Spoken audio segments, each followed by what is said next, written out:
Actually, no. Oh, yeah, yeah. Yeah, that's. Okay, now. I know, it's okay. I understand. So let's get started. So normally, I like to lecture on my laptop, but the internet's not working. The Wi-Fi's not working like it was a few hours ago. It was in here earlier today and it worked. Unfortunately, I'm gonna have to lecture off the podium, which won't be the end of the world, but you can see the little tiny Zoom corner down here. That, I suppose, there are worse things that could happen. We're all here for software development principles or software development or software engineering. I will use all of those interchangeably whenever I forget the other two. They all refer to this class. This is the one day of the week we meet in this awkward afternoon time, but it will be a lot less awkward and a lot more useful every week, other than this week, as we start to get into the meat of the quarter-long group project that you will all be participating in and selecting groups for today. In the meantime, though, we'll just do a quick, what is this class? How should you view this class? How can you be successful in the class? And we will move on to selecting those groups and talking a lot more about what this group project is going to look like and why this is the most intensive course schedule that I write for any of my classes. It's color coded and it needs to be because of the sheer number and types of things that happen in here. So if you want to think about what this class is, I like to think of it as the industry preparation course. The goal of this course is to interface you with tools and technologies that you will use after you graduate, regardless of the path that you go down. Be that academia, be that industry, within industry, be that software engineering itself, be that IT, be that whatever it is that you go and do. My goal in designing this class and everything that you're going to be doing in this class is to create as much learning and future success as possible. My goal is looking back 3 to 5 years from now, my hope is that you think to yourself, that was the most useful course that I took as an undergraduate. Whether that's true or not, I don't know yet. I would like to hear that from you in 3 to 5 years. Feel free to reach back out to me and say, this was useful, this wasn't. This industry is so fast moving that it's hard to keep up with every small change that happens. And the main way that I do this is through communication with students who I have that are out in industry being successful. So that communication is very useful since I'm not doing all of this every day. So those kinds of changes are super useful. What do we expect in here? You can read most of this on your own, but let's point out the important things. The textbook for the course is a free book you can find that the authors have released online. So I will have a link to this. One, this entire document will be on Canvas. 2, that is a hyperlink provided by the authors. I can show you exactly what this is. There's the book. You just go there, read the book online, and you're good to go. So I will be assigning readings out of this book, but if you're spending a penny on this book, it's too much. So the textbook is required. There will be assigned reading and we will be having class discussions about some of the material in the book. So it will be very useful for you to have read the chapters ahead of those class discussions. Policies from my end. If you've taken a past class with me, it's exactly the same policy. I'm very much working on work-life balance because when I receive an email at midnight, my first thought is, can I respond to this and not seem like I'm just constantly hovering around my email, waiting for you to send me an email? And I've gotten in trouble from my family with regards to being way too excited about receiving and responding to emails. So working on work-life balance, I guarantee that if you send me an email, I will respond to it within 24 weekday hours. That means if you send me an email Friday at 4, I guarantee a response by Monday at 4. That doesn't mean that it's going to take that whole time. I'll respond to it as quickly as I am able, but please be patient with me.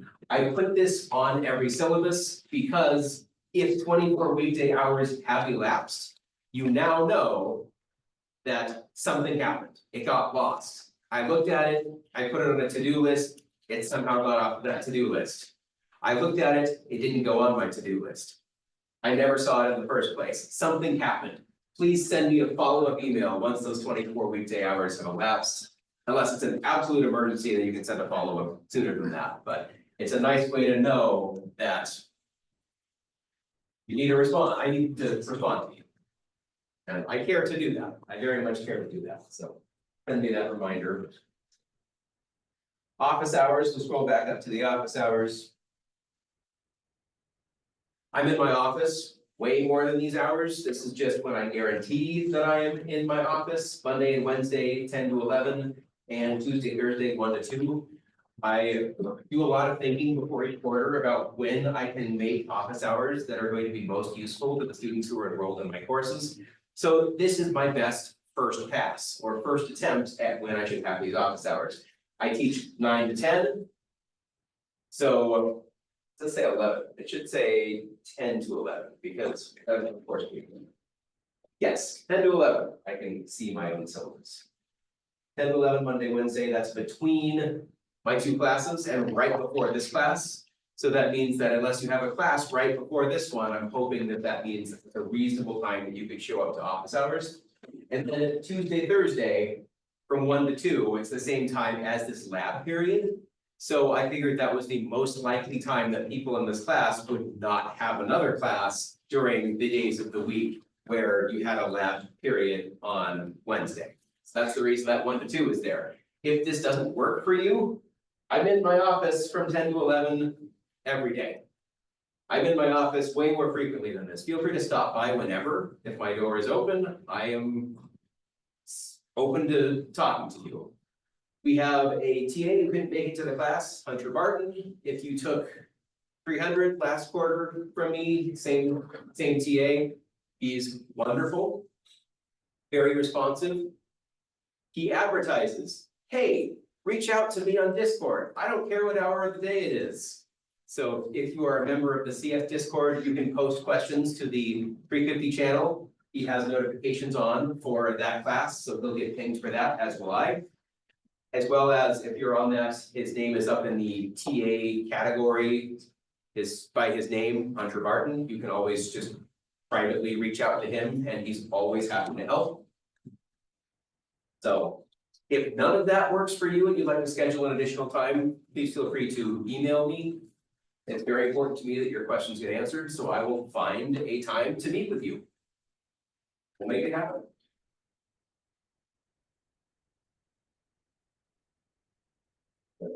Other important things. Most of this can be read on your own. Grading policy is actually really complicated for this class, so we're gonna have to dive into the multi-layered grading policy. And I'll probably need to come back to this because there's a lot to pay attention to in this class. There's a lot going on that you will be doing and a lot that I need to be aware of. So this one big 80% of your grade is determined by a quarter-long project. That's going to be starting today and lasting until the last day of finals. The entirety of the quarter, this project will become your life. I'm sorry, but that's the way that you're going to learn the best. And it's broken down into many other components that we will go into below, but 80% based on the quarter-long project. There will be 4 quizzes throughout the quarter. These are not meant to be exams. They're meant to be 20 to 30-minute quizzes that will just go over some of the material that we've covered in lecture. But as you can see, most of the purpose of this class is the application of said material. I'm going to be lecturing to you about some principles in software engineering, but I expect most of the learning in the class is going to come from applying that to this project. So the focus of this class from start to finish is on project. I do note that you need an average of 60% on both quizzes and project. Because the 80% is so overwhelming, it is possible that you could just not ever take in or understand any of the quiz material and still get a C in the class. So one additional stipulation is that you need to show at least D- level understanding in both the project and the quizzes in order to receive a C in the class. They're gonna be easy enough that I don't think that's going to be a problem, but just to make sure that people are prioritizing the entirety of the class without, I don't want to bump this up. The 20% is really as much as I want to put weight into exams. I want your grade to reflect the work that you're gonna be doing in the class, which is mostly going to be the project. All right, breakdowns of that 80%. 60% of the grade is coming from evaluations that take place at the end of each sprint. You can think of each sprint as a moment in the project where you submit all of your work. There will be sprint guidelines, and you will know whether you have met or not met those sprint guidelines well in advance. I will release the entire rubric for each one of these as I give you the sprint. So from the moment you start working on that sprint, you will know exactly how it's going to be evaluated. After the 4 sprints, the final sprint is due at the start of finals week. There will be a final code submission where over finals week, you'll get the opportunity to, there will be no new features that you need to add. You can just make changes based on the feedback from sprint 4. The final code will be evaluated exactly the same as sprint 4, so all you can do really is use that as a grade buffer. Make the changes from the feedback from sprint 4 and make this the best that you can. Finally, we have 5% that is basically participation. Daily stand-ups, these will be posts that you make to a Discord that is for your group in your group project.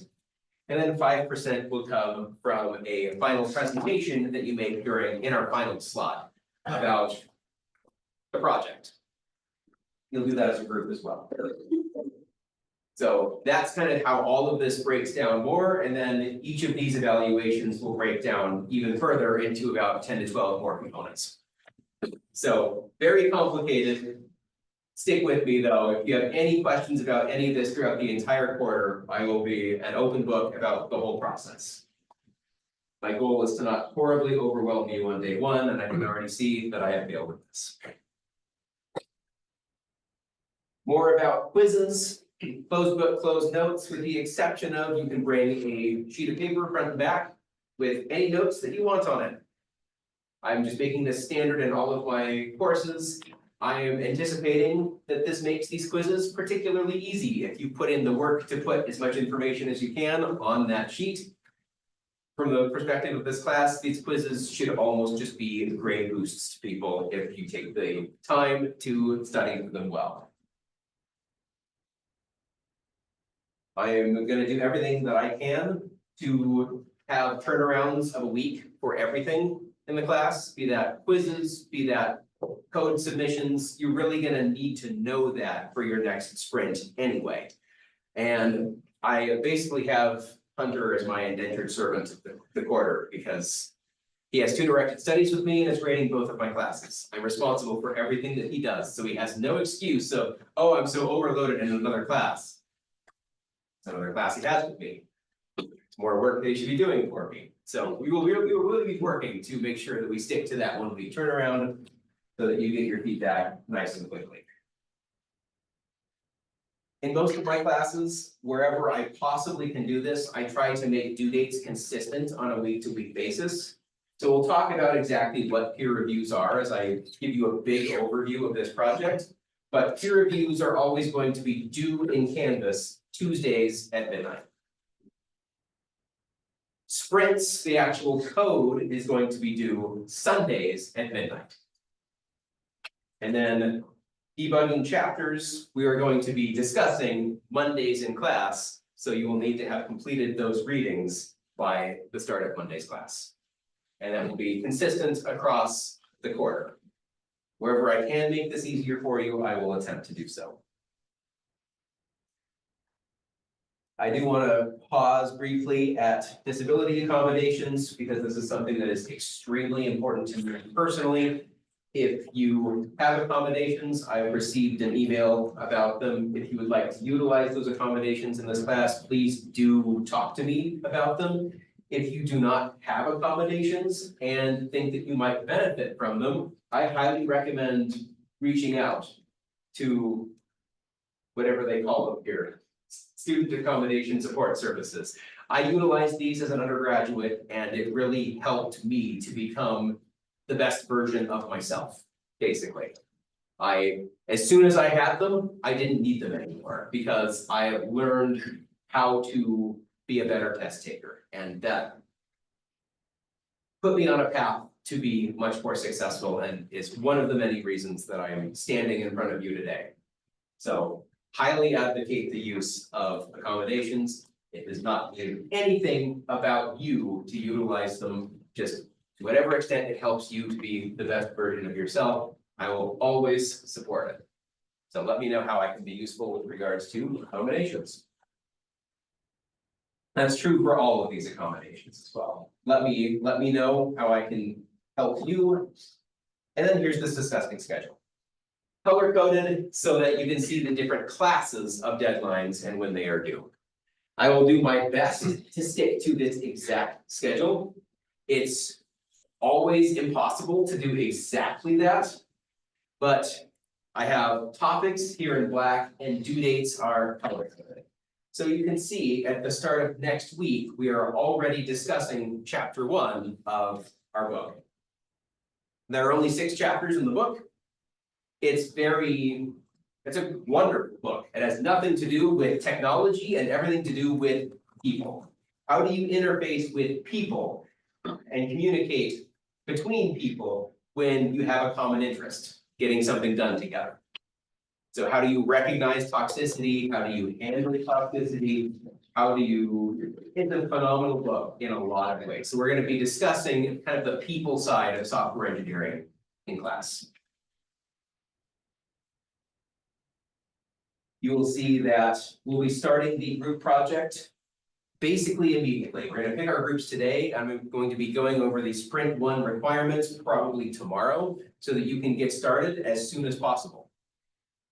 Peer reviews are going to start being due. This is how you're going to be evaluating each other in your group starting the following Tuesday. So week 3 is Tuesday. We'll be evaluating what happened in week 2. We'll have our next discussion. And that Friday, because quizzes are always on Friday, I guess we don't meet on Friday. This is always Thursdays. I've been saying this wrong this whole time. We don't meet on Fridays. Thursdays we're always going to be doing quizzes. Already confusing. By now. So this quiz is Thursday, the 10th. Each of these dates starts on a Monday, ends on a Friday. So unfortunately, we don't meet on Friday. So the last day of class for the week is going to be the day before this last day, but this is kind of the work week. So you can see that this quiz should be the day before this. So it should be October 10th. This quiz is going to be the day before this date. So that should be October 24th.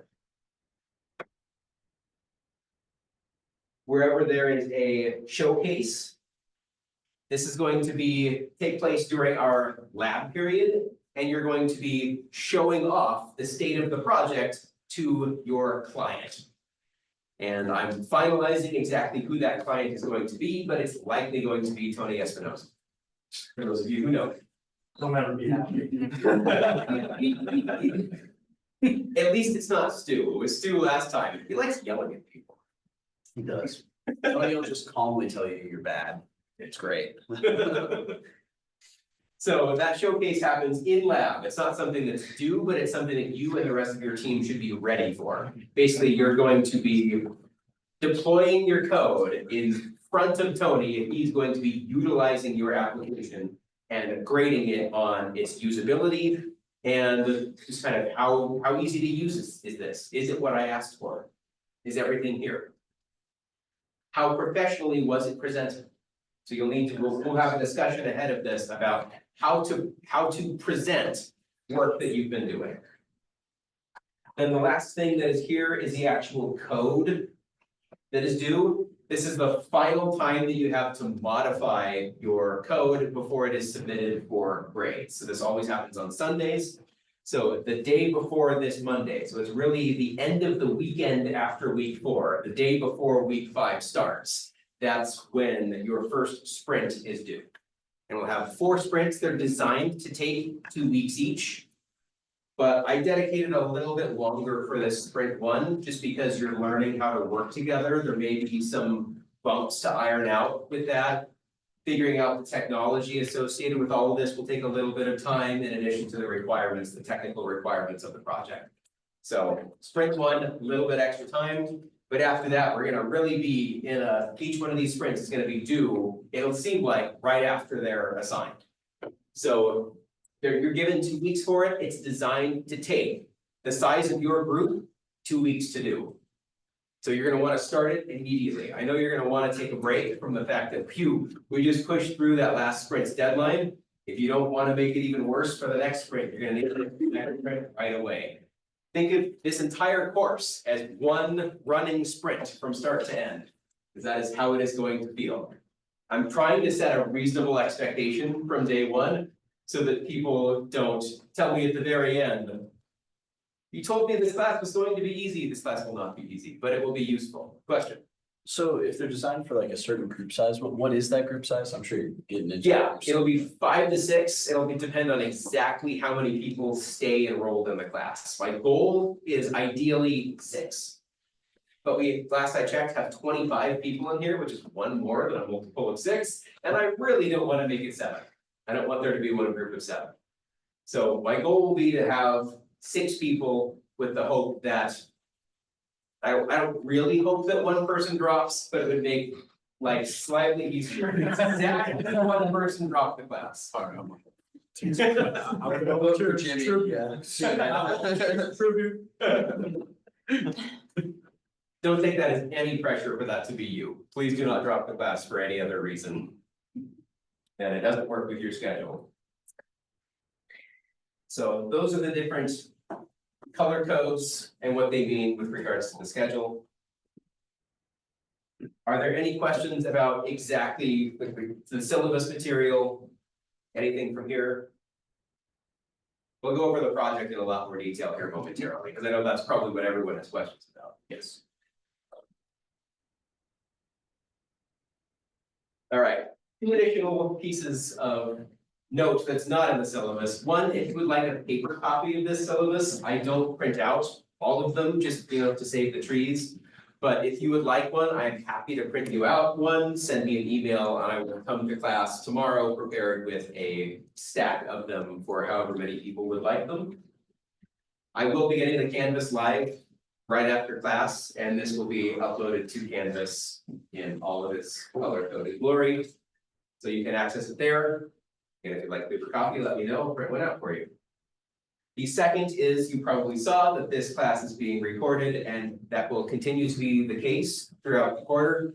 I will be recording and posting all class lectures to my personal YouTube channel. I'll have a link to that in Canvas as well. I've done this in past classes. I find it to be very useful for students. For some reason you're unable to make it to class, I don't want to punish you for it. I'd rather you have access to the material than don't have access to the material. So while I do advertise this class as being a very difficult class, I am here to support you through that process from start to end. I find that to be the most useful thing from a student's perspective. You're here paying money to learn. So I grade myself on the cumulative amount of learning that takes place from the first day to the last day. That learning doesn't take place if it's too difficult and I don't support you. It doesn't take place if the class is too easy. So I'm going to push you and challenge you, but I'm also going to support you. So please advocate for yourself.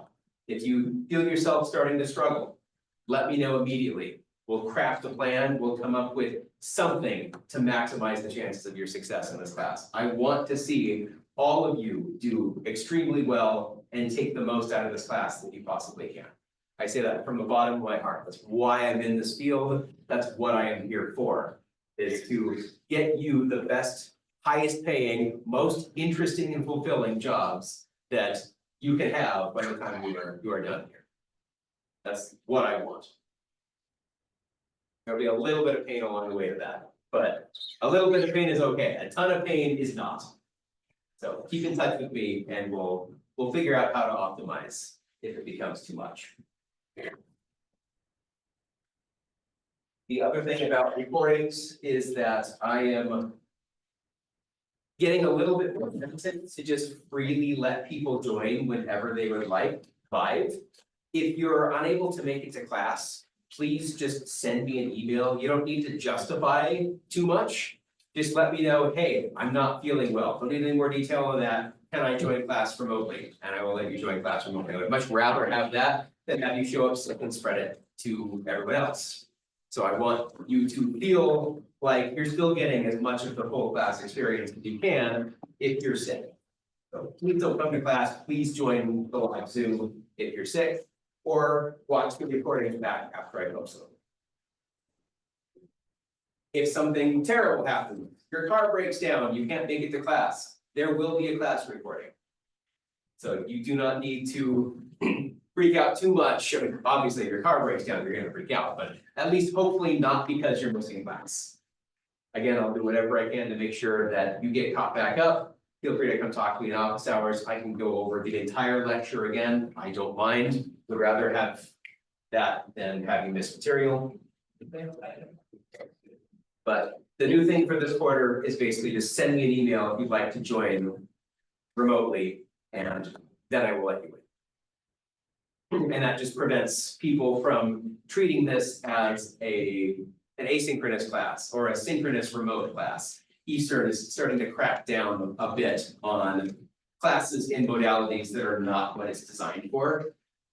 So I can actually get in trouble if a significant part of my class is attending remotely when it's designated as a synchronous in-person class.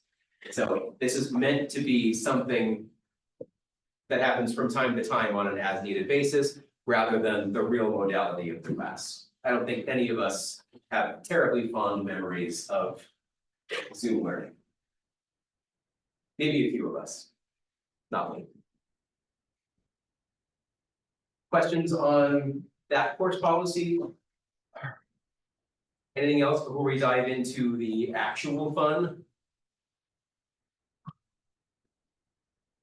All right, let's start talking about the project, because the project is the big part of this class, and it's something that I'm very excited for, because every quarter I get blown away by what transpires as well as the final end product.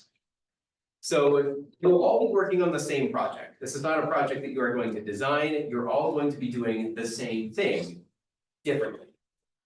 You will be making a UML editor. Does anyone know what a UML editor is? People I talked with briefly about in 212. So a UML editor is a way to visualize underlying code. So you write a class. That class has some fields, has some methods, has some relationships with other classes. And together, all of this does something. When you look at in a large scale project, you look at hundreds of classes and their interdependencies and relationships and what all of them are storing, and together they do something really cool. A UML editor actually is a digital program to go visualize these classes, those relationships, how they work together on a visually. Imagine not visualizing something visually, that seems strange. So how are you going to do this? We're breaking it down into 4 sprints, and the first sprint is basically just a command line version of a UML editor. The idea is that you should be able to launch it in the command line, be able to add classes, add relationships between classes, just say that they're related for now, and add things to these classes. We're not even going to designate them as fields or methods, but they're going to be components of these classes. then a way to utilize the application, and it's basically all done. I can show you in this schedule that I have created for the quarter. Here's everything to do with sprint one. From my perspective. There's a lot here.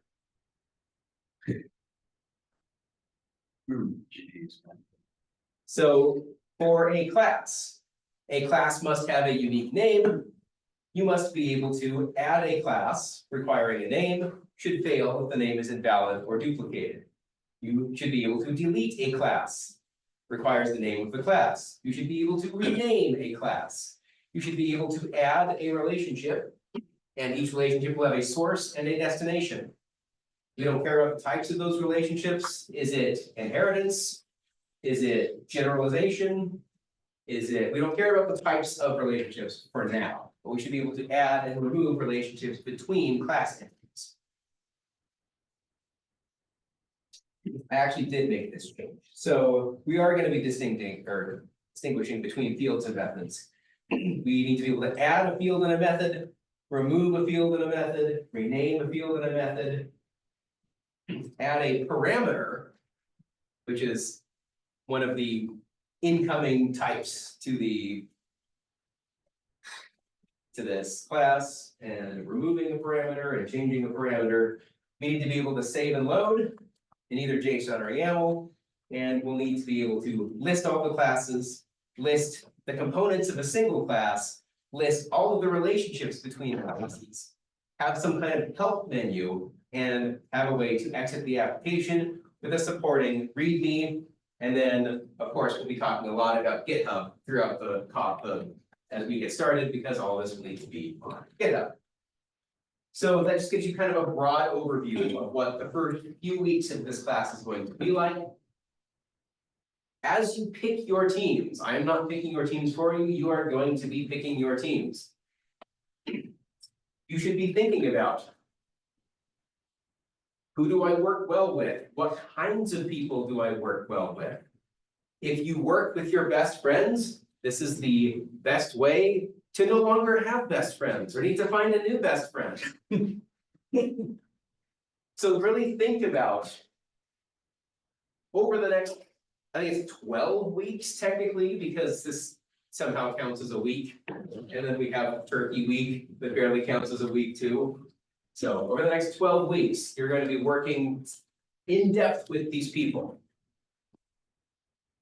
If you don't know people, that's okay. There are going to be other people who don't know people, and that'll probably end up working out better than the best friends who end up working together. Although we'll find that out by the end of the quarter.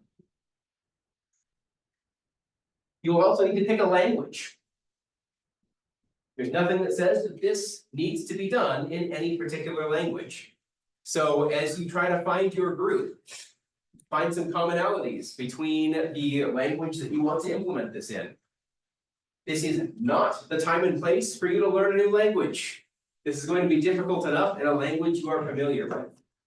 My guess, given Eastern's course structure, is that everyone is going to be doing this in Java. That is my expectation. Other languages that work really well with this, Python and C# are what I've seen most success with. If you choose C++, you're probably going to drop the class. I volunteer. Just kidding.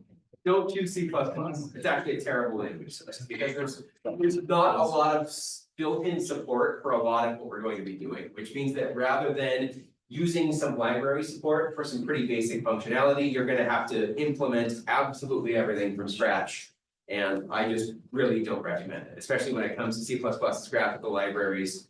It's not a pretty thing.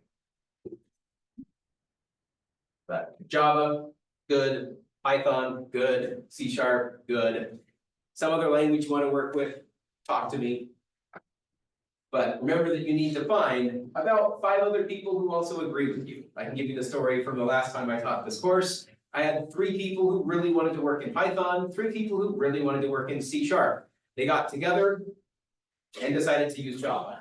Your name, you also are going to name your team their name was Reluctant Java, because 0 of those people wanted to work in Java, but they couldn't find enough people to work in some other language. And it speaks a little bit to some of the weaknesses of our underlying curriculum structure, that everyone only knows Java at this point, but that's also okay. You will learn a lot from doing this project in Java. So nothing against anyone who chooses, this is not the time to branch out and learn something totally new. So I guess everyone's gonna choose Java, that's okay. Are we ready to pick groups? All right. How are we going to do this without creating a Zoom? Zoom may be mandatory, man. As you discover which group you're in, start making an animal sound and attract like animals. Please don't.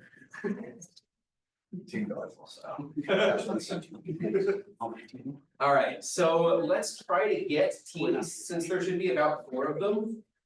In each corner of the room, is my guess. And we're shooting for 5 people in each. Shooting for 5 to 6 people. Okay. There might be 1 or 2 people left over at the end of that, and I will figure out what to do, what makes sense based on how many people are here. If you don't know anybody in this class, or very many You don't people, like it? find a group that has fewer than 6 people in it. Walk up and introduce yourself. It works great. Yes. What's up? So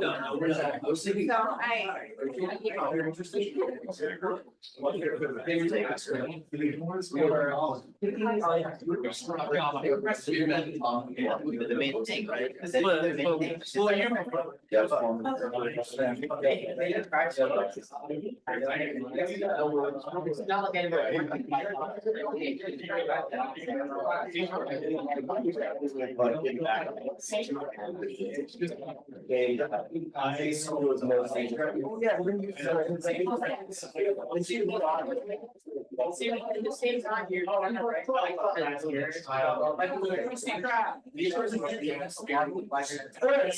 Yeah, that was my main experience.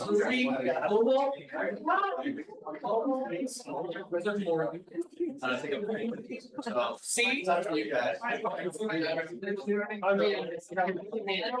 The same as C plus plus, we have to do.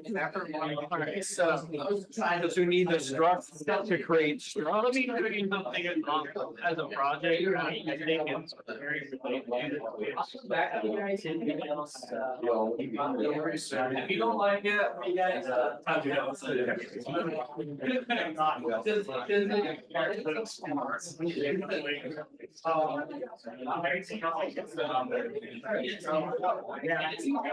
yeah, it's gonna be a lot of dependency on job fast. So this is program. And also, if you don't see, SQL is also really helpful because you're gonna have data security and stuff like that. Here's my application I did for electronic flight bag. For pilots, basically digital nature, so my planning and stuff like that. Of course, this is what you do right now as part of it. But this is job.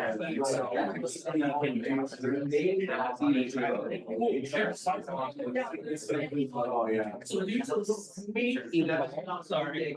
So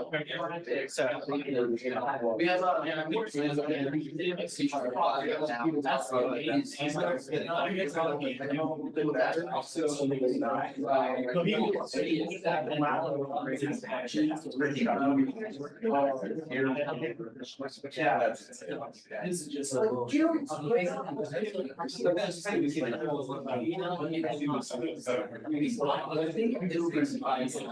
instead of, and I think all the kids that part is that's where. How can I make it? No, it's Java. Yeah. The file structure is very closely He doesn't want this. You got a 3-man team going on. Yeah. The other guy's Adrian Green here, and then again, you all, you have 5, so the other guy, he's another class, so last round. Oh, yeah. So I can talk to you about that. Yeah, we can talk about it, so we technically have 5 minutes. Yeah, so there's gonna be a part where it's gathering for the user and also will get showcased on actual products. You know, this one kind of like career.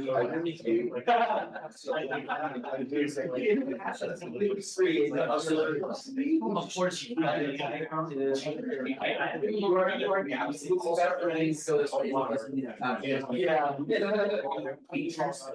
It's like,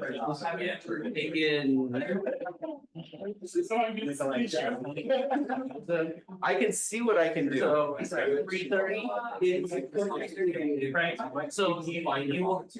We can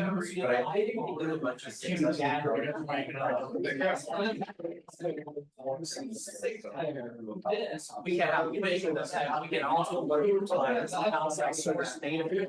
Be the application. Yeah. So if you're here, you can leave something you can say. And so, and also can be. Related to things. Pull one member of them. Pull one member of them. Yeah, like personally.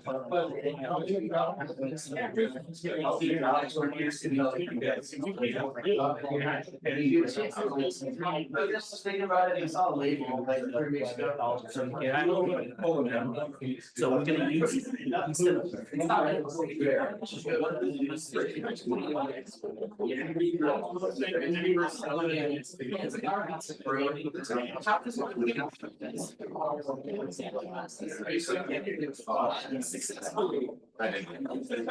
Punch in. All right, please.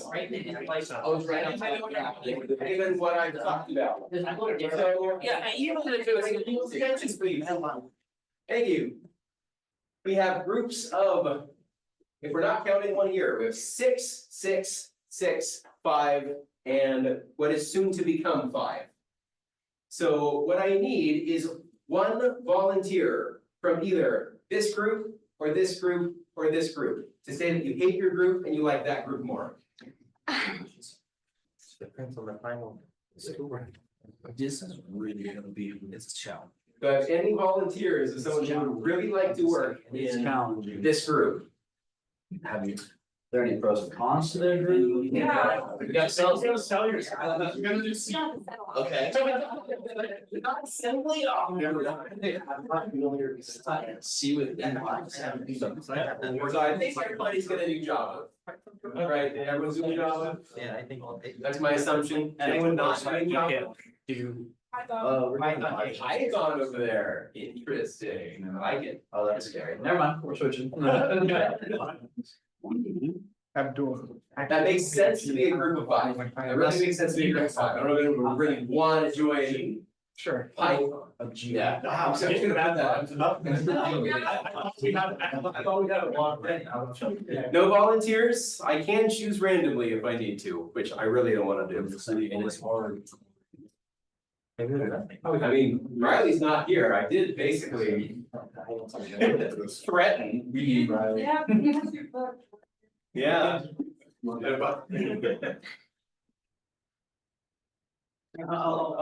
Yeah, so I need one more person to be on that. That was an assumption that I had already made, we need one more person. Now it's a group of 4, we need to be a group of 5. Can't have them that short.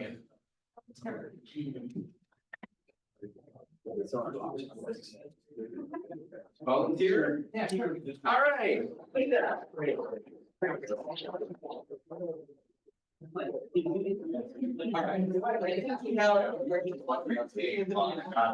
All right, I still need people's attention, because now we need to start. Unreal. We need to start thinking about what we're gonna do from here. So these are our groups. This is gonna be your group for the quarter. I do reserve the right to mess things up a little bit, kind of like this, on an as needed basis. For instance, if a person and a team of 5 were to drop, making them a group of 4, I would need to do something about that. So I would need someone else from a group of 6 to move to a group of 4. I reserve the right to, my goal is not to do this, but this happens in the real world all the time. You're on one development team, and then your jerk of a boss says, actually, you're on that development team, and you have to pretend like you like it. So something like that may happen. I will do it as there is reasoning behind it, unless a group is really not getting along, or I'm starting to see something really unhealthy develop. I reserve the right to change things around on a sprint by sprint basis. I will not gut a team in the middle of a sprint. I will wait for the end of a sprint and then maybe there will be some changes. This has happened in the past for a variety of reasons. I actually had a group of 5 where 2 students withdrew at the withdrawal deadline in the middle of this is a semester system. So I had a group of 3 in the middle of their project who. I had another student that same semester who on the first day showed up and after class said, yeah, right after this, I'm taking off on my honeymoon and won't be back for a month. What can I do? And the result of that was communicate to the best of your ability, and you're gonna need to do some work on your honeymoon. I'm sorry, but there's just no way that a group project is gonna be okay with you missing a month of this with no communication ahead of time. He went off, didn't communicate, came back. Was a pretty good student. And still failed the class because the team hated it. So we're gonna go through exactly how these teams are going to work in a grade fashion. So. As you know with group projects, they don't go well very frequently. There's always someone who takes on the brunt of the work. There's always someone who kind of fades into the background and does nothing. That is not going to happen in this class for a couple of reasons. Your group as a whole is going to get a single grade for each sprint that represents the quality of the work and the process. Most of the grade is going to be based on the process. It will be less about exactly how close to the specifications did you get, and more of did you follow the design principles that we've talked about with regards to working well together, documenting things. Most of your grade is going to be based on the process. As you move forward from here, we're going to be having you all kind of grade each other, and that's going to be a scalar to the grade that the group gets on an individual basis. So those peer reviews that I talked about, those are weekly peer reviews that you are going to be grading yourself and every other member of your team on 2 major components, effort and technical contribution. And that way, if someone is starting to fade to the background, you will need to justify your scores for each of these. And I can either release these anonymously or something to give you the feedback for why you're getting the score that you're getting. Hopefully that's not necessary because you're communicating that well. But the idea is that it will not work if one person is taking over, and it will not work for you to fade into the background. Your team will pass and you will not. Everybody needs to be contributing at an equal level. This entire class is about communication, setting expectations, figuring out how to work in a development environment that you are just one piece of. That is what you're going to be doing in the real world, so you need to be developing those skills so that when you join the work environment that you'll not be lost, and you can immediately step in as a leader, as someone who has hopefully been part of a successful development process. So the next thing I'm going to ask everybody, because you're probably all getting sick of standing, is you're going to probably start wanting to sit together. So let's gather up some things and find places for each of these groups. I actually like kind of blocking off quarters of the room for each team. So we get this team in the first 2 rows over here, this team in the last 2 rows over here, that team there, and then I don't know what you 2 teams are gonna do. Something along that, one team here, something like that. Be close to your team. Yeah. Hop on back. That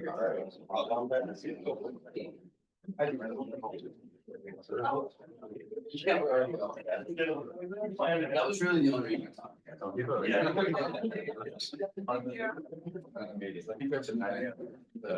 Oh, we do. Oh, yeah, that's right.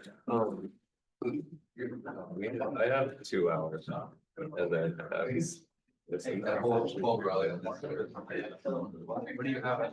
Today's like just a really bad day for my schedule. Everything else. Yeah. I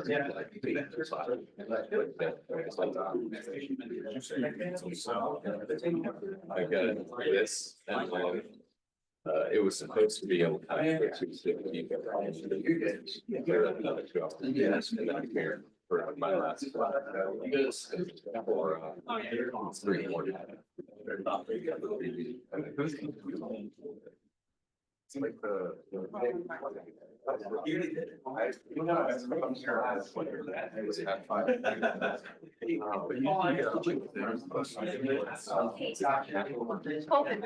Yeah, no worries. Hey. I figured out talking about it. You're off. All right. Let's take a couple minutes, and if you don't know every member of your group, just briefly introduce yourself. Get to know each other a little bit, maybe talk about what year are you, what do you want to do after you graduate?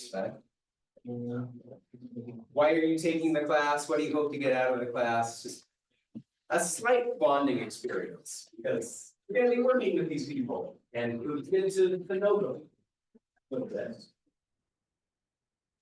So let's take a couple minutes for that. I guess Right now, I what we usually use. Because we're putting it on. Like. Fourth year. So, you know. You know each other around there. Yeah, we're rooming. Oh, really? Yeah.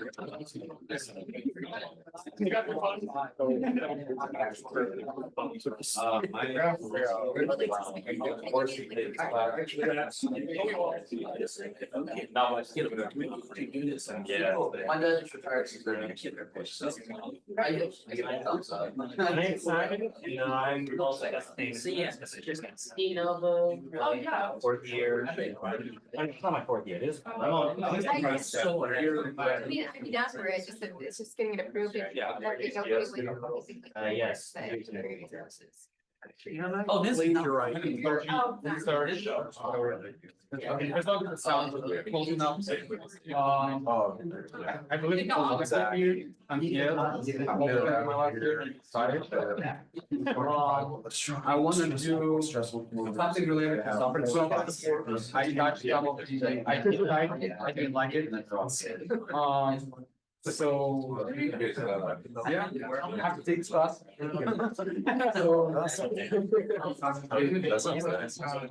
Just also like.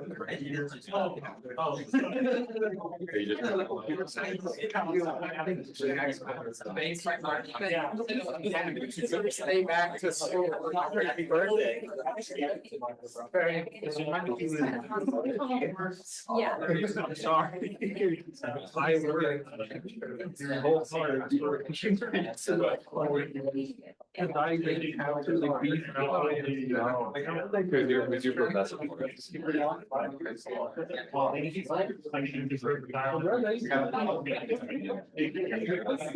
Sorry, man. So we doing it. What was that? We're doing everything in Java, right? Yeah, that's. Yeah. You have an accent. I'm from Kyrgyzstan. Central Asia. Yeah.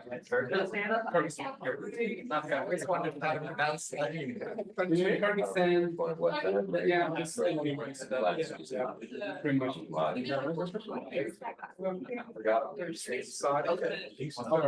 Okay.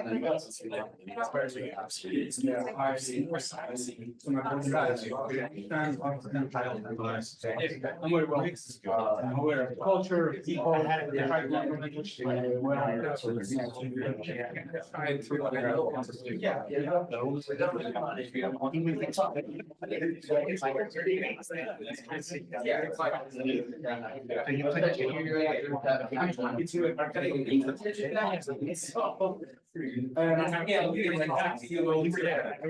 There is one important thing, very important thing, I haven't done yet.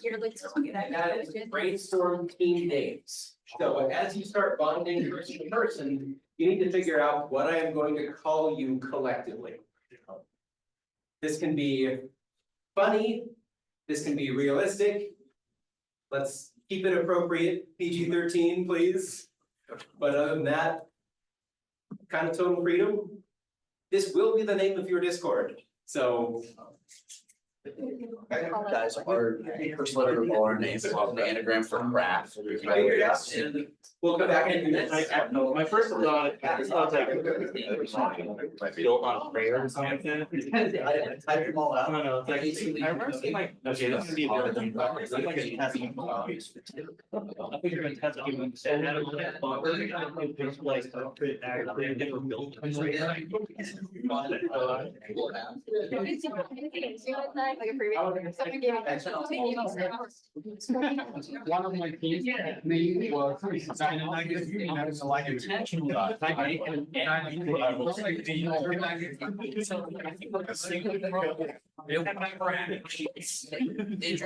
we had you already looked up again, I was making. My idea is, and they were roommates and they were. That's all right. It's too long.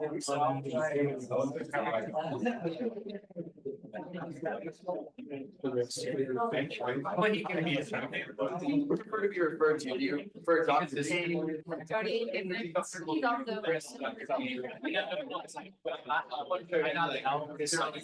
Yes, sir. You said, Go with that. is that because that's? You should get a. Okay, that's what I was hoping. No, that is.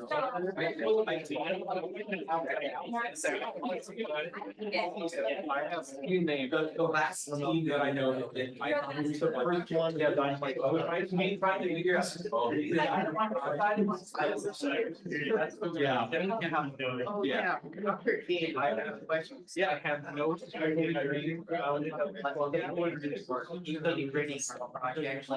example, we can't just like.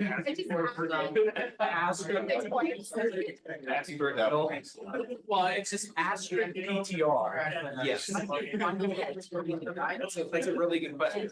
So I would say if it's a tool that helps you do what you are trying to do, that's something that can be important. If it solves the problem by itself, it's probably something that's beyond the scope. Regardless, I'm gonna have certain technical limitations as well that have you into it. So it is still unlikely, even if you could just import a finalized UML editor, that it's going to adhere to the underlying technical specifications that the project manager would. Yeah, as soon as I get back to the office, the reason I did it is I imported things, it's like, there is so much stuff I don't want to be visible here, I'm going to individually changing a couple of these things.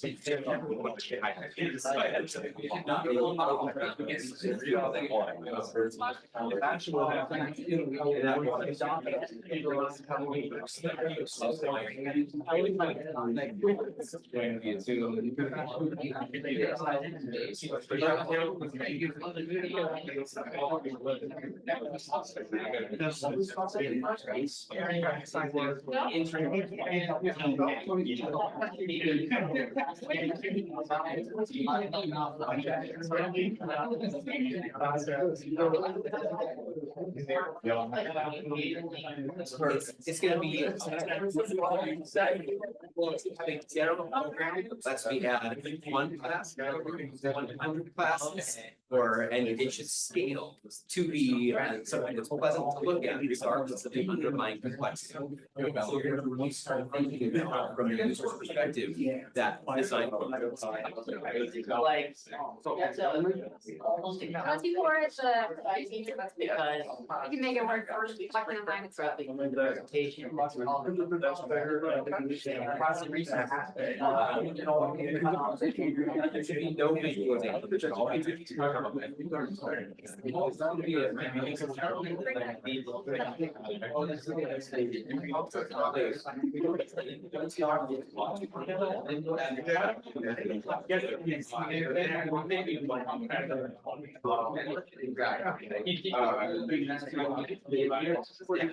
That's all.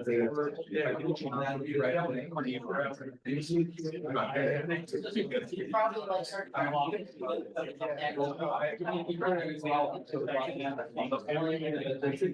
like certain.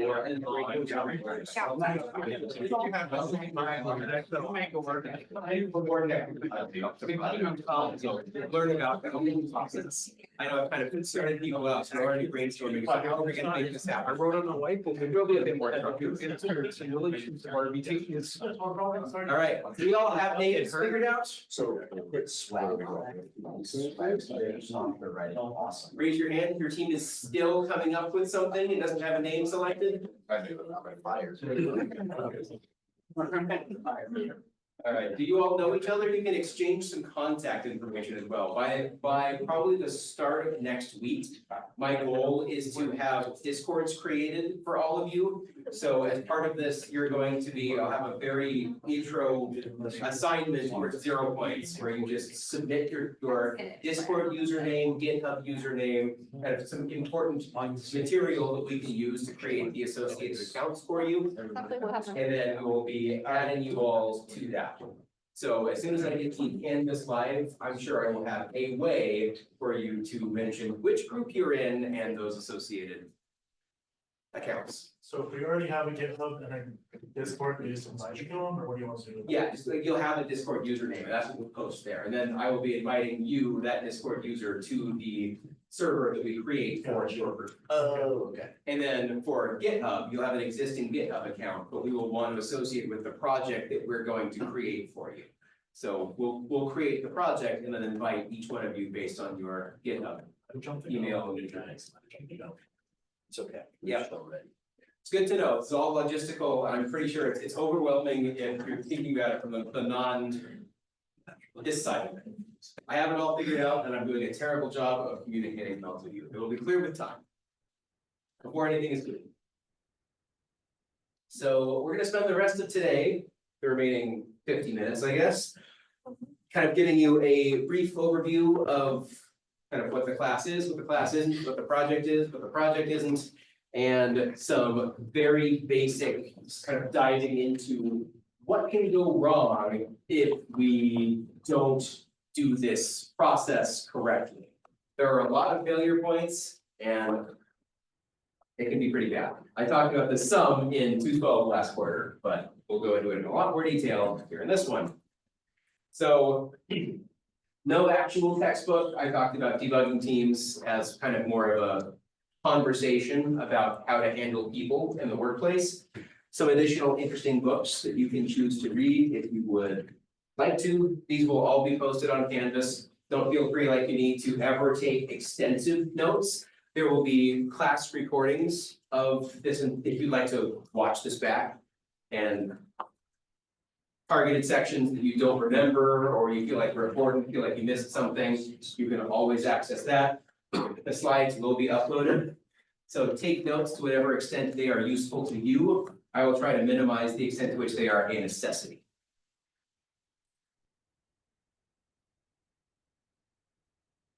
So there are two main ways that I could have taught this course. The first one is by telling you how software engineering works. And the second is to design something where you're getting real world experience yourself, interfacing with it, figuring out all of the difficulties and overcoming those difficulties. And as a brand new polytechnic institution, as we have now, I think this route is the much better route anyway, regardless of branding or non-branding, because You don't learn computer science by being told about it, you learn it by doing it. So this class will be a lot of doing, even though I'm gonna be talking about some, there will be significant lecture involved, but the focus is on the project. So we've done team assignments, whew, check mark. So the project is going to be reviewed and analyzed by not so much other teams, although that is something that I would kind of like to think about for the future. You will be doing this for a client, as I've mentioned. We're going to get, hopefully, Tony Espinoza in here for at least those points. And you'll be making this for him. You really don't want to disappoint him. You haven't seen him cry like I have. So we'll talk about the entire requirements and specification process. We'll talk about how are we going to design a sprint, plan out a sprint. How are we going to make sure that all of this makes sense, that you're able to work together. I will look at and review your designs on a sprint by sprint basis. You're gonna do this in terms of use cases. You're gonna write out the use cases for a particular sprint. I'm going to review those and make sure that you're thinking of everything that needs to be done to make sure that you're off on the right foot for a sprint. Then from there, you're going to be revising your design, continuing to plan. You're going to be doing all of the testing before you submit, and then there will be some additional testing that is done by Hunter and myself. But you will be responsible for ensuring that the product that you deliver is of the highest quality that you can deliver. There are no more, it either passes or fails certain tests. So there's no more pre-scripting like there has been in just about every other computer science course that you've taken. At this point, you're responsible for writing and designing your own tests. It's just kind of gonna be a binary, what you submitted was good enough or it wasn't. And your tests are gonna need to be designed well enough to reveal the answer to that question ahead of your own submission. Training wheels off. Goal behind the project structure in the class, simulating the real world. In the real world, you don't usually start writing your own code from scratch. You're gonna be taking other people's code. You're going to be extending, adding new functionality to code that somebody else wrote. You're gonna be maintaining because the company has changes, is using new software. You need to take existing software and port it over to use an interface with different software than it had in the past. You're gonna need to modernize, take some existing software and update it for purposes. So we're gonna try to simulate as much of that as we can in this class, as from sprint to sprint, some of the requirements won't just evolve, they will change, forcing you to go back and rethink your entire project from the ground up. And that's just part of coding. That's something that you're going to be doing, so it's something that you need to be thinking about. For those of you who have taken design patterns from me, this is where those are gonna come in handy. If you're designing something from the beginning, think about designing it for change. How can you minimize work on future you in the moment? By designing something that is meant to change.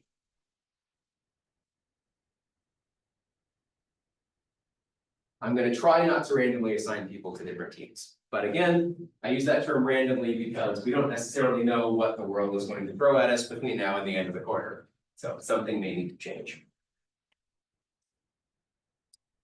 So yes, don't expect to learn a new language, that's not going to happen. Don't expect to learn new programming tricks. The goal of this class is to take what you already know and interface it in a large scale project. There will be some technical challenges that you will need to learn how to overcome, but this isn't going to be quite like any of your past CS courses. I would say it's probably, for those who took design patterns from me, it's probably closest to that, but still very far away. And you certainly won't learn management skills with lectures. You won't learn a lot of things from lectures. There's only so much I can do. What are we doing in the course? We're gonna figure out how to collect requirements, and we're gonna learn exactly what that means moving forward. But we need to figure out what does this program need to do? And that involves lots of communication with people who may or may not have your level of technical expertise. If you're designing a program for, I don't know, your mom, it's as good a time as any for that. You're designing a program for someone who, I don't know, doesn't have the same level of technical expertise. Your mom's not a good opportunity. I just had to say that at some point this quarter. Someone who doesn't have that same level of technical expertise. You need to find a way to communicate with them and figure out what they are expecting and convert that into some kind of technical specification that can then be implemented by technical programmers.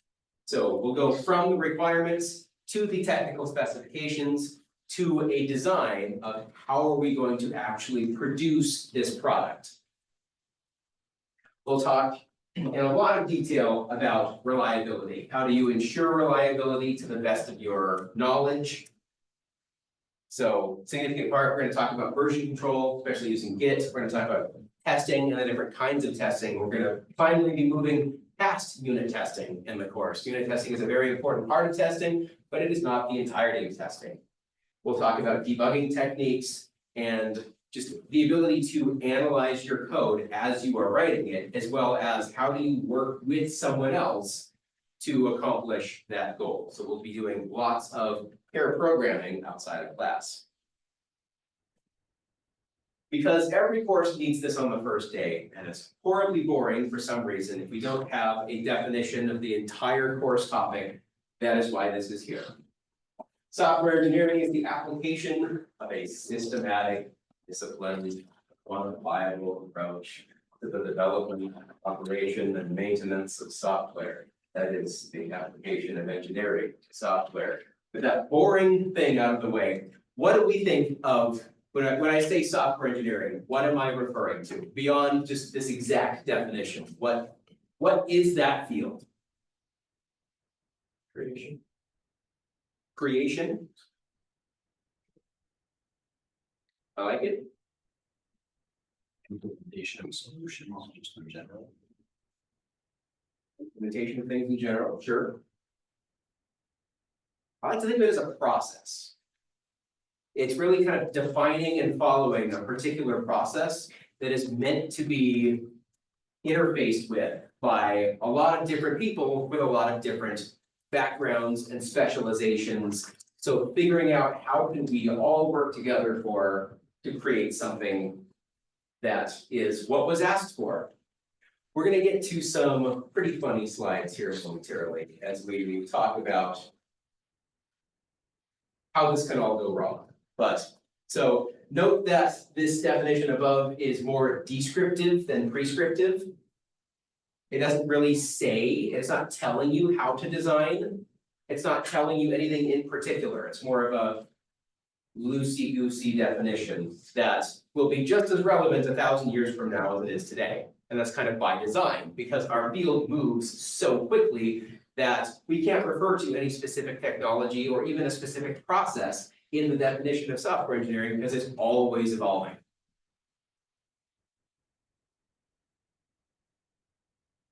So we're only talking about the qualities that should be present in software engineering.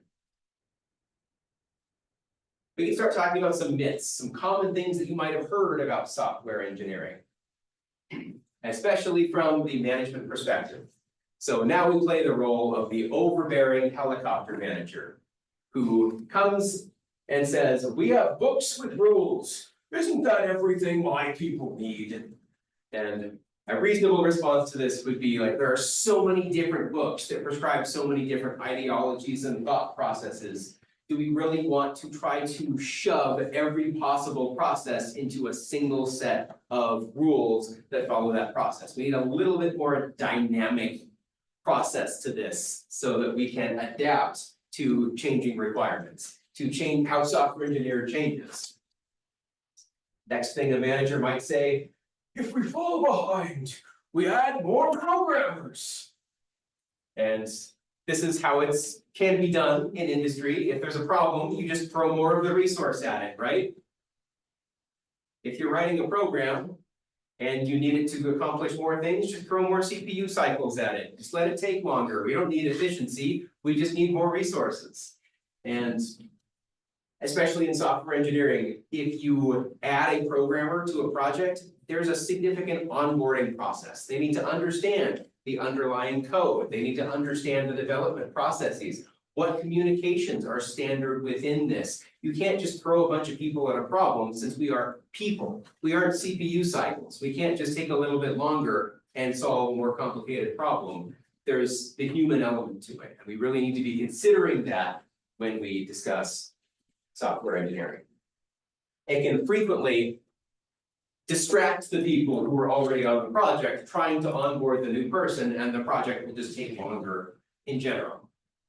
And the other opportunity is we can just outsource it.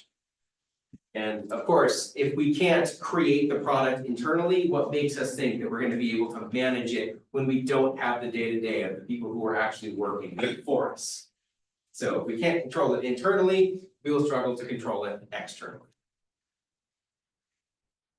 Now, from the customer's perspective, the customer might come to you and think that they understand the process of creating software well. It's like, all right, I need some accounting software for accounting. We can refine the requirements for this later. As an engineer, you need to know all of those requirements from day one. If you don't know what those requirements are going to be, how can you generate something that meets those expectations? You're gonna create something, and then they're gonna say, well, that's not what I meant. And then your response is, well, you were so vague in the first place that I would agree that it does. So you need to be able to advocate for that level of specificity from your customers. And of course, from the customer's perspective, it's really easy to change code when things go wrong or you decide you want something completely different. And the cost of change as the program gets larger and larger, you've seen this before, we have lots of interdependencies in our code. What looks like one small change affects this part of this class and this part of this class and this authentication procedure, and it just creates a massive rabbit hole that needs to be solved. And then when you fix one of these aspects, it breaks 3 more things. And you've seen this before when you go to debug a problem. You go make one fix, and that fix shows some additional broken aspects of your code that you weren't aware of before, or the fix itself does break something that was working before. So it is not as easy to do this as it might look from the customer's perspective. So we will talk a lot about how to communicate with clients to make sure that you're setting yourself up for success and them up for success with how they have hired you. From the practitioner's perspective, all right, we're gonna write all the code, we're gonna be done faster. No need to plan, no need to think things out, just start writing code and we'll just be done faster. Screw all this planning stuff. It's boring. Has anyone jumped into a project before really fully thinking it through? I would expect that's everybody, I'll raise my hand to that too. How did that go? Exactly, I couldn't have anticipated a better response to that. It doesn't go well. The more you plan, the more you're going to understand and just be able to write the code from start to finish with none or minimal errors. And the errors that do pop up, since you've done all of that pre-processing, all of that pre-planning, you know exactly where the issue is because you've thought about it. Oh, of course, it's not this, it's that, done. It takes way less time. If you find yourself in that rabbit hole, I have personally experienced this. Just scrap the code and start over, you'll get done faster. It's ridiculous to say, but it works. You're so far down the rabbit hole creating such spaghetti code that it's more work to fix than it is to just start over and learn from the mistakes that you've made. So one thing to note is that you're going to be expending a ton of energy after your first deliverable.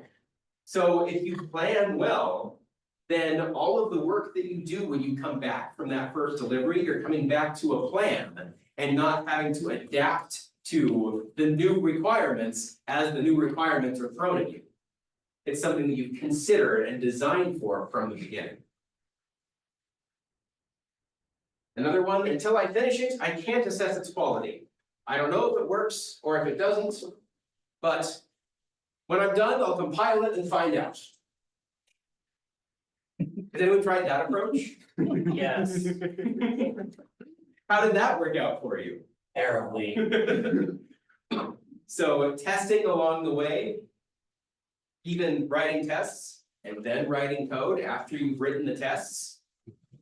There are lots that we can do to make sure that what we are designing is on the right track. So we'll talk about a lot of that as well.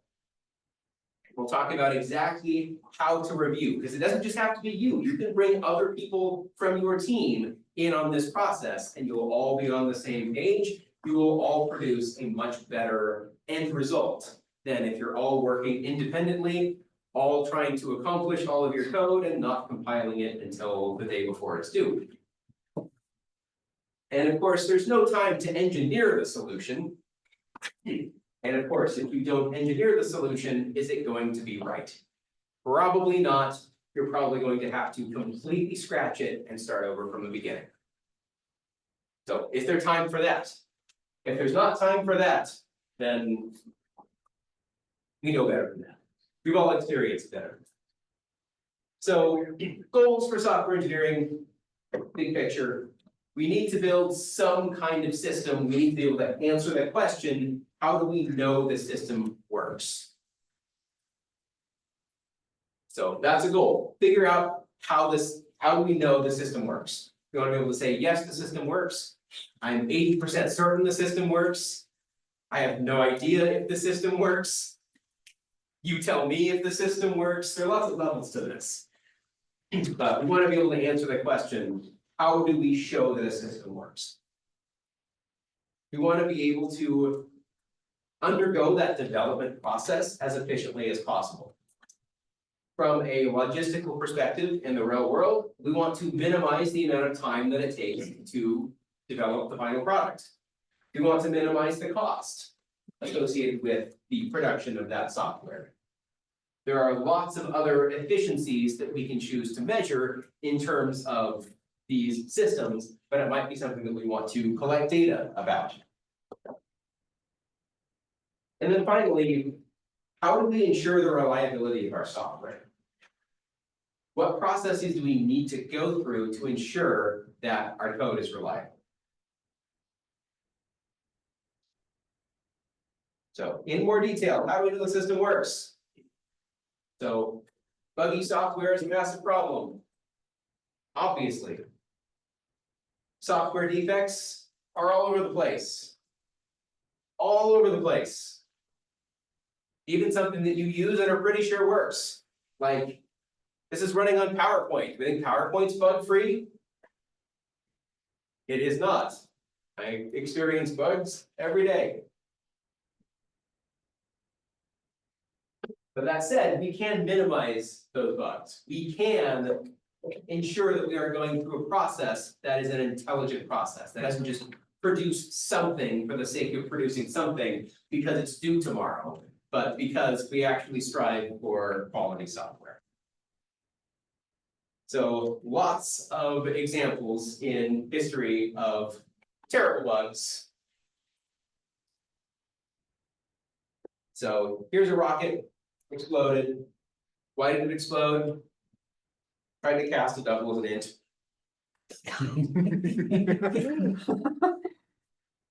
Simple things. Really simple things. How expensive was that cast? In $1996. There's been a lot of inflation since 1996. Most of you weren't born in 1996. There's been a lot of inflation since then.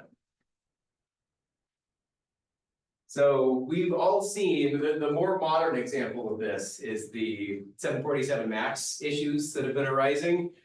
So that, all of that was very expensive and that was also software driven, but Go back to the previous slide with the rocket real quick.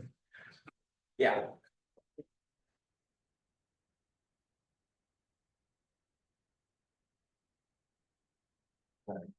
You're good. So lots of development cost, and you can see that basically solving problems that become issues can take a very long time and put a large scale halt on day-to-day activities. It tends to be that bugs, when they are discovered, can have a very large effect on the entirety of whatever's using that system. So if you're designing something that's for sale and not just for some professor to run once in his office and assign a grade for, something that you actually need to be online and running for years to come, those bugs become much more important to find and to fix. Some more kinds of software errors. I think we talked about some of these in design patterns. So a radiotherapy machine can be accidentally overdosed if you don't dose them correctly. People can die. Software in modern cars, if you accidentally apply the brakes wrong, since we have auto braking software now, you accidentally do that in the wrong place at the wrong time, you can cause an accident that can injure or kill people. Does anyone remember the 2010 credit card bug? That was fun. I remember reading that story the day it came out. So if you go to purchase something and your credit card doesn't work, is it any fault of yours? No, it's a software bug. And it can affect a lot of different people. This is updated as of spring. So the total financial impact of software errors, this is an estimate, but it's to the best of our knowledge. How much money does it cost everyone for all software bugs in existence? The answer is over $2 trillion. Every year. Man, we could fix the United States budget crisis if we just fixed all software errors. What are we doing?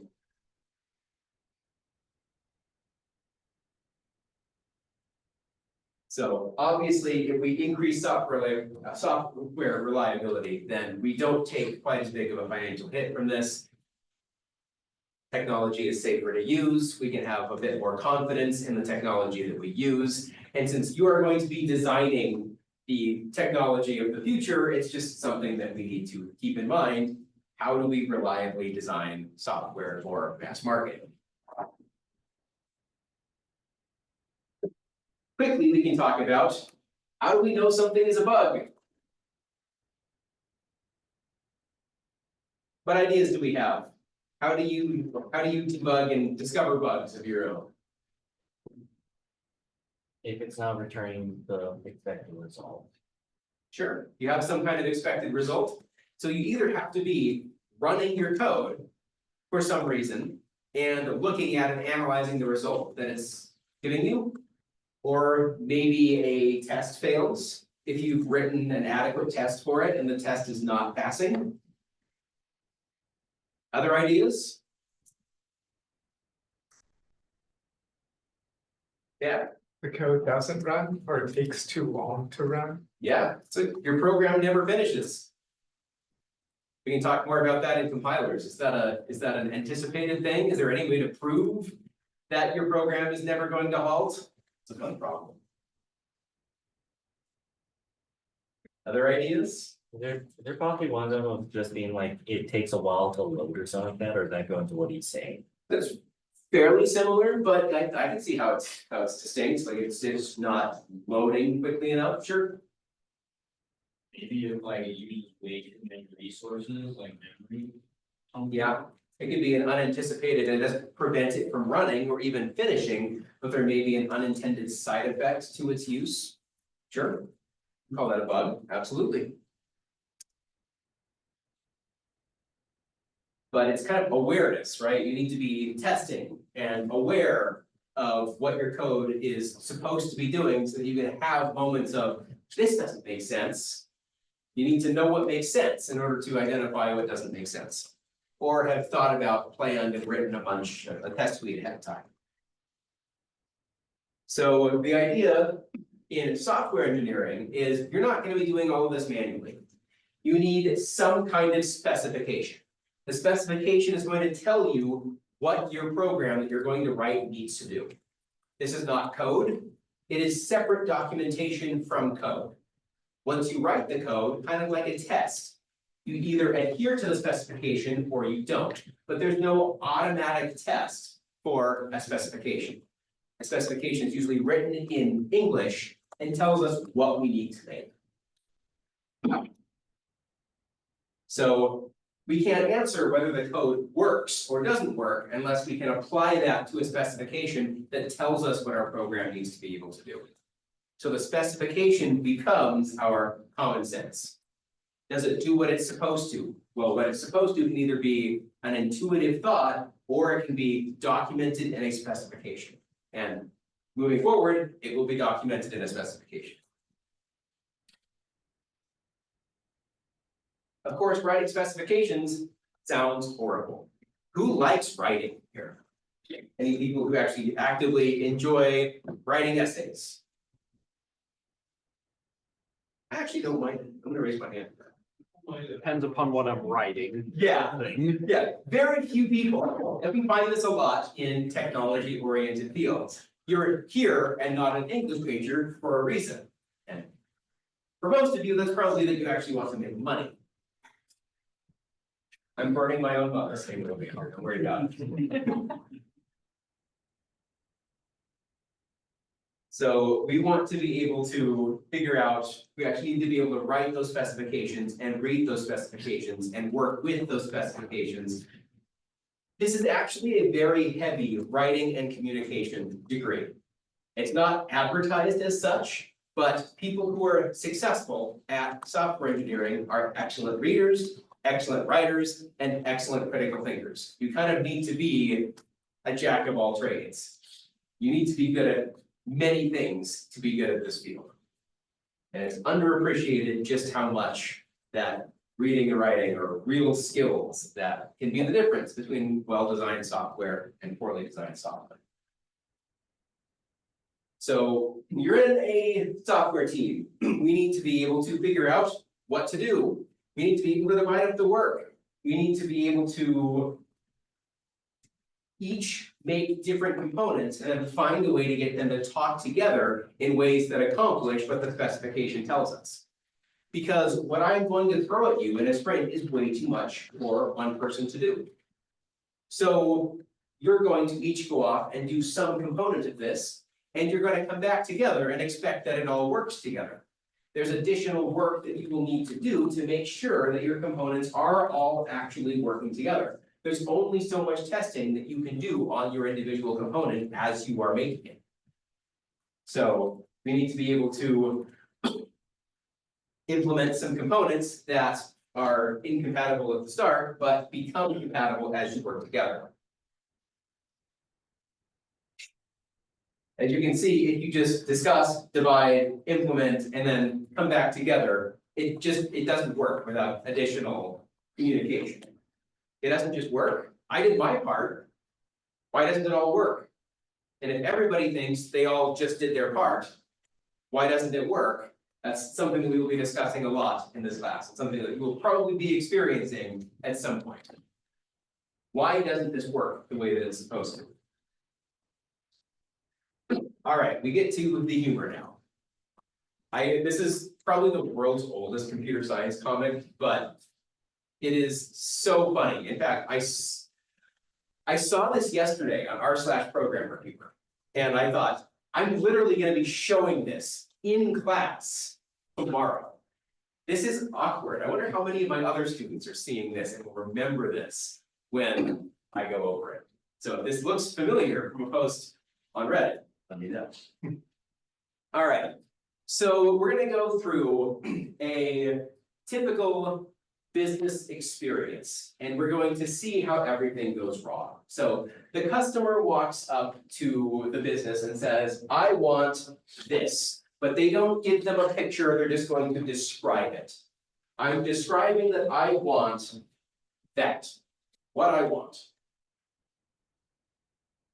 The project leader who's listening to the customer explain it is interpreting what the customer wants without asking a bunch of questions about it. So the assumption for the project leader is making and is communicating to his team is that the customer wants that.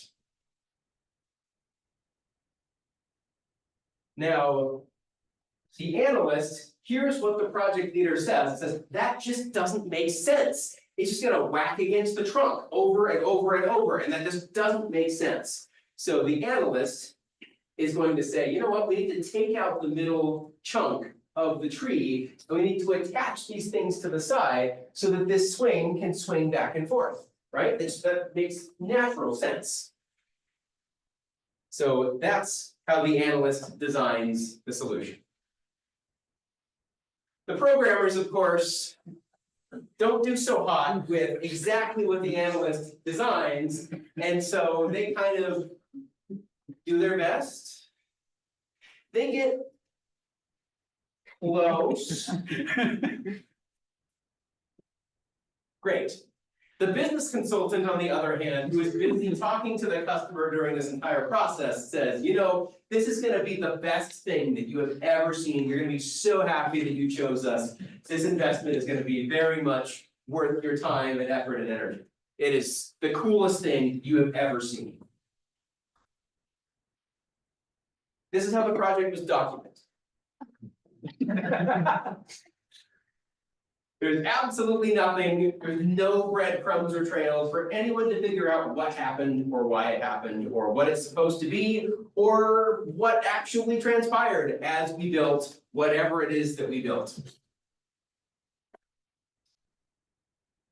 Operations goes to install what the programmer wrote, the analyst designed, the business consultant described, and the operations just like, this doesn't even make sense. I can install about that much, and then since there's no documentation, I don't really know where else to go from here. I'm kind of at a roadblock.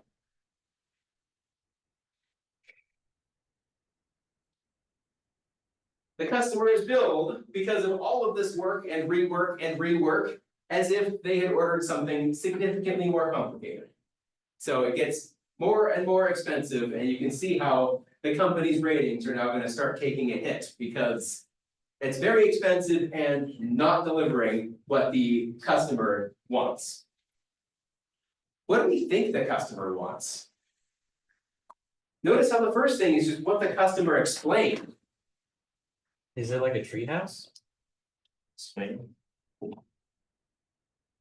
Of course. There's one thing to do before we reveal what the customer actually wanted. And of course, once this is complete, remember operations installed this. So this is what the customer actually has at this point. So through all of this work, this is what the customer has. And when the customer comes back and it's just like, hello. There's no support because no one understands anything about what was supposed to happen. What happened? There's just a giant mess here. And of course, what the customer wanted all along was just a tire swing. You could build it themselves.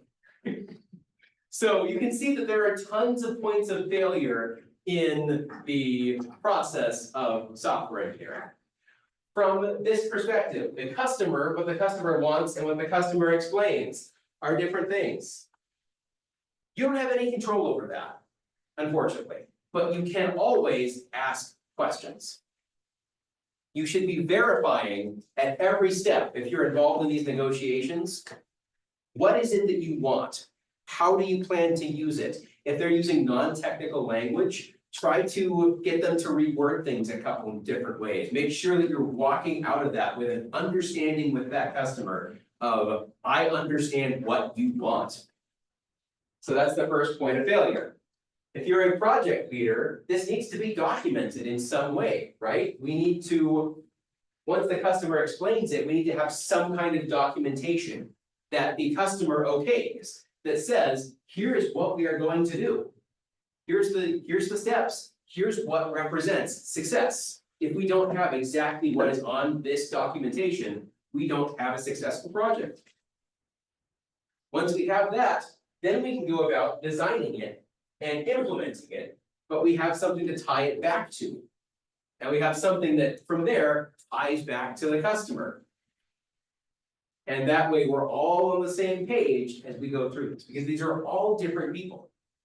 In a large scale company, these are all different people. They all need to be on the same page. You are just going to be probably one piece of this. But that doesn't mean that you don't need to know how the whole process works from start to finish, because you are going to be responsible for asking questions about your piece in this chain. If you are just talking as the programmer to the analyst or the project leader, you need to be able to interface with that whole process. Exactly what did you ask the client? What did the client say here? You can be a part of that to make sure that you're designing the appropriate thing. The specification was written correctly, that if you understand how the whole process works, it's just one less point of failure. So this is the most relevant, funniest comic that I can find on the topic. So talking a little bit more about specifications. Because we have that specification, we can check whether the software works. And if we don't have a specification, there is no way that we could build software in Teams at all, really. We would have nothing to base what we make off of. We would just have some confused collaboration that there's no way that we would know that we built the right thing. And as you know from the tests that you've written in prior classes, actually verifying that your software works is a significant part of the whole process. The actual implementation, in my view, is about 10% of the work. If you've done it well. Now, if you're spending 90% of your time debugging, that speaks to a lack of planning, a lack of a specification, a lack of preparing yourself for that implementation. So that's not what every undergraduate experiences, but once you become an experienced developer, you should expect to spend a very small proportional part of your time actually implementing your code. It's a much heavier designing and planning process than it is an implementation process, if you know what you're doing. So how do we check it? The most important one is probably code reviews. Has anyone ever done a code review or know what that is? Whoever's been in industry. It's not really done at the undergraduate level, which is kind of silly. So we're going to start doing it in this class. A code review is basically showing your code to someone else. This can either be synchronously or asynchronously. You either send it or you're actually going over it live with them. And they are going to look at and try to make sure that your code does what you say it does. Pretty straightforward. So we're going to be doing a lot of that in here. And we're going to formalize that process so that you have some questions to answer as you're going about looking at someone else's code. Static analysis tools. There are tools that can help you to verify whether something is doing what you think it should. They're kind of limited. All of the testing. We'll have a whole unit on this topic in a couple weeks.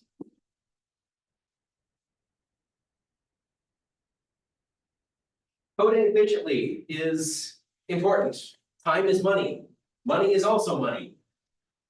If we want to minimize the amount of time that it takes to finish something, that's kind of why we're here, right? Why would you want to spend 4 hours writing a lab that you can spend 1 hour writing? We want to minimize the time it takes to create that same outcome. So we usually want to minimize that time. And one aspect that isn't really talked about in other classes is time to market.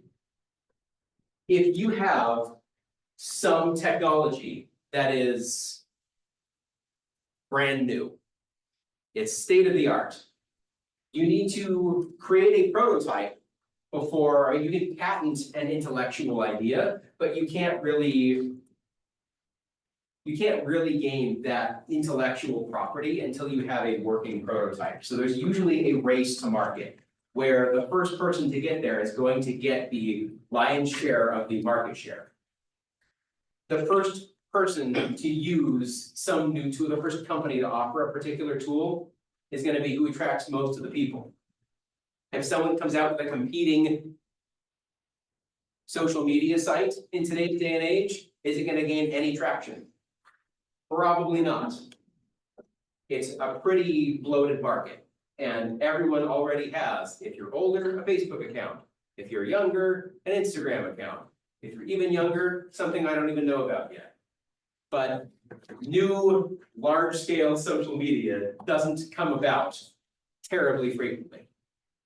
So you're gonna get a lot of pressure to be the first to market. So time is of the essence in the real world. How do we code faster? Hire more programmers. So the question, if we want to hire more programmers, is how many programmers can we keep busy on a particular day-to-day? And of course, the answer to that is it depends on how many tasks we have.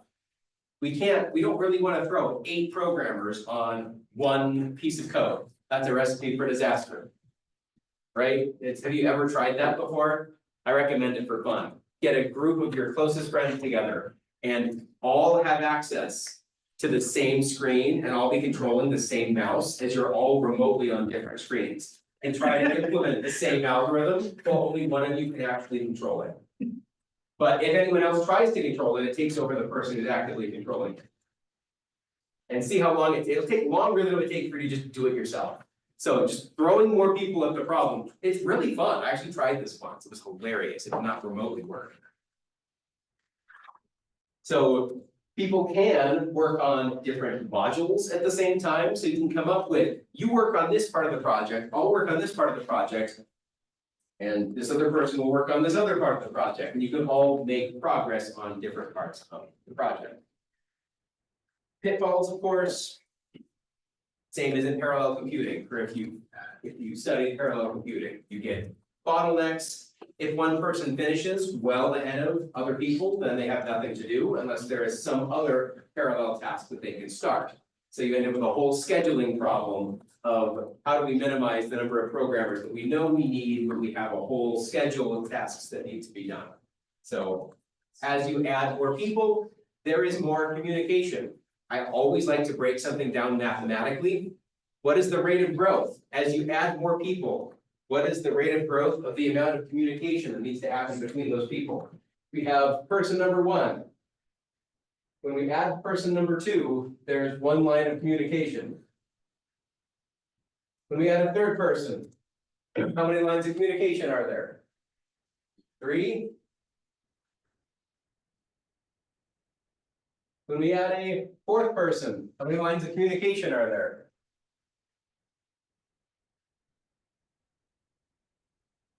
Needs to be able to talk to 1, 2, 3 more people. What is this rate of growth for those of you who are in data structures and know orders of operation? That is exponential, specifically m squared. Yeah, it's quadratic. So this grows quadratically compared to n, the number of people in your group. Everything's a math problem. The computer scientists use them. So that's not ideal, but you can see that adding more people means that this gets very complicated very quickly.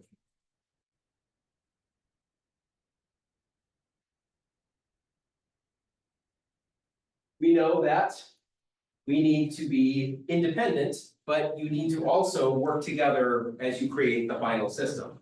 So you're producing your own independent work while working together. So we need some way to interface between those components. We need some way to isolate the components so we can develop them and test them.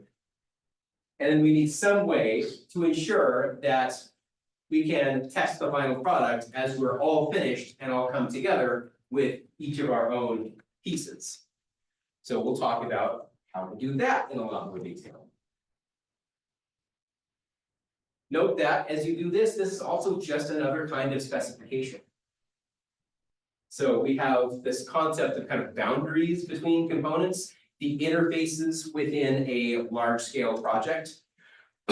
So the example that I'm kind of going to be using is if we are trying to build let's see, I'm not remotely good at drawing things. Could have been worse. Almost legible. So the goal is to make this hexagon. And if we want to divide this work into 6 equal pieces, we end up with a bunch of triangles. So person number 1 works on this triangle, person number 2 works on this triangle, person number 3 on this triangle. But we need to kind of work on each of these pieces in isolated by ourselves, test them.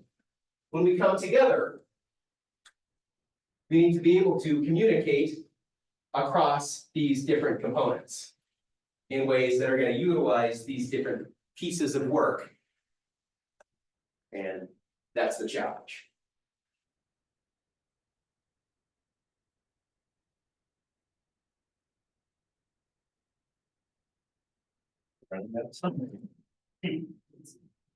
We can talk about efficiency. We need to be able to take a large scale problem like that large text dump that was sprint 1 that I showed earlier. We'll come back to that tomorrow. We need to be able to decompose that into pieces, to be able to say, what are the triangles in this hexagon? We need to define the interfaces between those pieces to say what communication needs to be done between the piece that I'm working on and the piece that you're working on. They should be reasonably large pieces. You don't want to break this project down into 6,000 pieces because that's going to be a nightmare to keep track of. But just remember that we have specifications of boundaries. What's a part of this component? And what is a part of this other component? And that way, if I'm working in this component, I don't need to worry about that yet. It's part of another component. So breaking down a problem into smaller subproblems that are as testable as possible by themselves and don't minimize the number of requirements of other people's work. In order for this to work, you have to plan this and you have to communicate this. Nothing is worse than 2 people who implemented exactly the same thing and 0 people who implemented this other thing. Lots of work, no benefit. We will come back to this tomorrow and we'll talk a lot more about the project. If you have concerns about this class, I know I've thrown a lot at you today. Please feel free to come talk to me. I would love to talk to you about it. Hopefully, those concerns. See you tomorrow. You all will see you later. So I just wanted to. So he said, okay, so let's have a compare of them. Maybe then we'll have a. Something about 15.